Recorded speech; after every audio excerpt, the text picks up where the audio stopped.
শেষ বুলিলেইতো শেষ নহয়, আকৌ আৰম্ভ হয়। এয়া আমাৰ প্ৰাণৰ শিল্পীৰ জন্মদিন।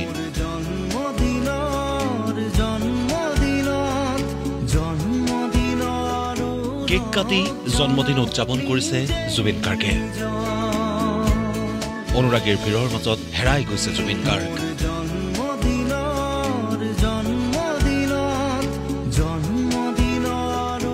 ভিৰবোৰ আজিও একেই আছে।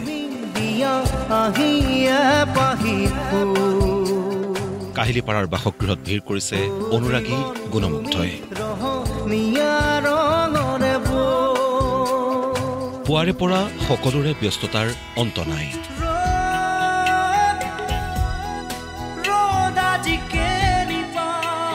গৰিমা শইকীয়া গাৰ্গৰো পুৱাই জোনালীৰ ষ্টুডিঅ'লৈ আহিল জুবিনৰ হৃদয়ৰ ৰাণী। নিজ হাতে এসাঁজ ৰান্ধি প্ৰিয় মানুহজনক এসাঁজ খুৱাব বিচাৰিলে গৰিমাই, কিন্তু আজি তেওঁ নাই। তেওঁৰ অৱৰ্তমানত এয়া তেওঁৰ প্ৰথমটো জন্মদিন।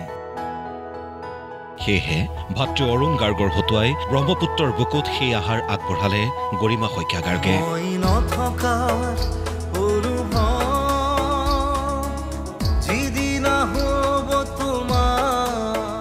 তেওঁ নাই।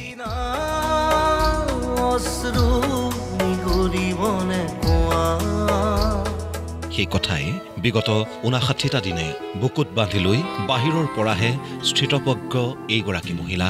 নিজৰ বুলি বলে তুমি আজিও শিৰত সেন্দুৰ লৈ জুবিনবিহীন শূন্যতাত ভিতৰি যেন জহি খহি গৈছে গৰিমা শইকীয়া গাৰ্গ। এয়া 18 নৱেম্বৰৰ ঠিক 12 বজাৰ দৃশ্য। জুবিন গাৰ্গৰ জন্মদিন বুলি পৰিয়ালৰ ঘনিষ্ঠসকলৰ সৈতে কেক কাটিবলৈ লৈছিল গৰিমা শইকীয়া গাৰ্গে। পিছৰ দৃশ্যটো অসহনীয়।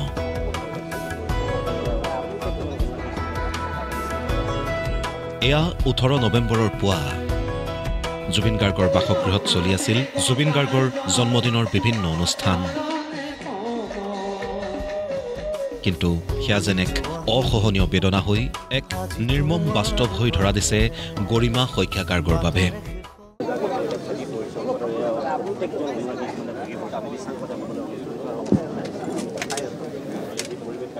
বিষাদ ভৰা মুখ, সেমেকা চকুৰে পুত্ৰৰ অৱৰ্তমানত। পুত্ৰৰ জন্মদিনৰ অনুষ্ঠানত নীৰৱে বহি আছে পিতৃ কপিল বৰঠাকুৰ। অনাহুত উচপিচনি চটফটনিত সময়বোৰ পাৰ কৰিছে ভগ্নী পামী বৰঠাকুৰে। এফালে অসুস্থ পিতৃ, অসুস্থ হৈ পৰিছে বৌৱেক গৰিমাও।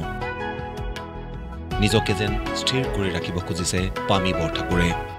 আজি 60 দিন পাৰ হৈ গ'ল, তথাপি মানুহৰ সেই শোকটো কমা নাই আৰু মৰমটো বাঢ়ি গৈছে। সেইটো কাৰণে অশেষ ধন্যবাদ জনাইছোঁ অসমবাসীক যে ইমান মৰম দিছে দাদাক, আৰু আশা কৰোঁ আপোনালোকে নিজৰ ক্ৰিয়েটিভ ৱৰ্কেৰে তেওঁৰ কামখিনি আৰু আগুৱাই নিব। তেনেকৈ আমি তেওঁক উদযাপন কৰি যাম। স্বাস্থ্য অলপ বেয়া, আমি কেয়াৰ লৈ আছোঁ, যত্ন লৈ আছোঁ ঘৰতে।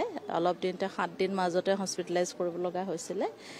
সদ্যহতে হস্পিটেলৰ পৰা ৰিলিজ দিছে, আমি ঘৰতে তেওঁৰ যত্ন লৈ আছোঁ। আশা কৰোঁ অতি সোনকালে তেওঁ সুস্থ হৈ উঠিব।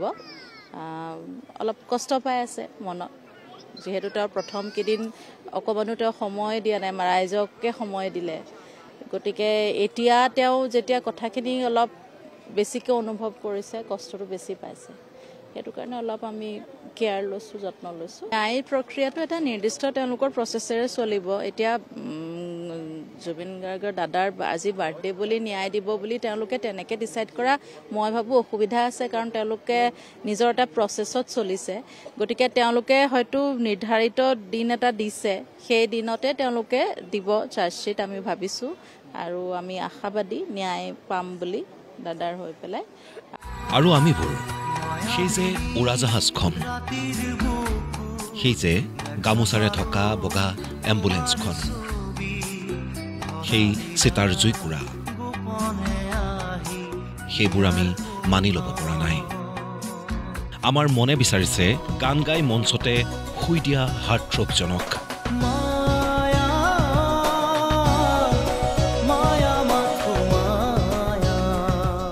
মঞ্চৰ পৰাই কাকো খাতিৰ নকৰো বুলি কৈ দিয়া অসমৰ ৰকষ্টাৰজনক মই একদম সিধা মানুহ মোৰ কোনো ঘেণ্টা মই কাকো খাতিৰ নকৰো পৃথিৱীৰ কথা আজি তুমিবিহীন প্ৰথমটো জন্মদিন যদিও আজি প্ৰতিজন অসমীয়াৰ মনে মনে জন্মিছে জুবিন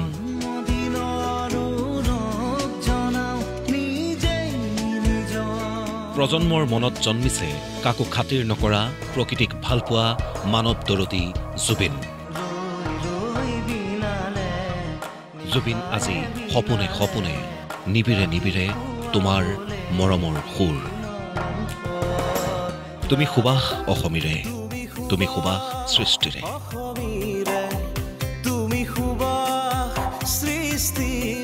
অথচ বহু যুগৰ তৃষা তুমি নাহা কিয় ঘনে ঘনে শুভ জন্মদিন জুবিন শুভ জন্মদিন Once a legend is always a legend and yes legends never die and yes legends never die